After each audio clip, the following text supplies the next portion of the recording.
In this video, I will guide you on how to fix character AI chat error.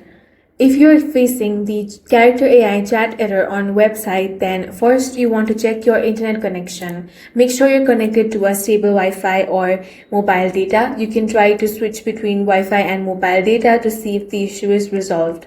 Next, open your web browser, go to character AI website, then open the chat. Now, refresh the chat. Reload the page. After that, check if your problem is fixed. If you're using mobile app, completely close the app and open it again. If the error only occurs with one specific character, open that character's chat and try stating new chat over here. You can also adjust this character's chat settings and check if that fixes this problem. Sometimes a corrupted conversation can cause chat errors.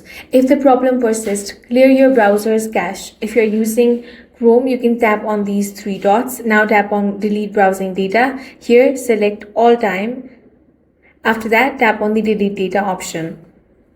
If you're using character AI app, then you can simply clear the app's cache.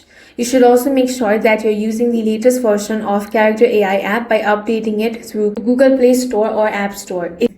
If none of these methods work, check whether character AI is experiencing a server outage. For that, you want to search character AI server status, then open any reliable website such as Down Detector and check if there is any server issue. If there is, you simply want to wait until they resolve this problem. That's all for this video. If you found it useful, make sure to hit the like button and subscribe for more videos like this.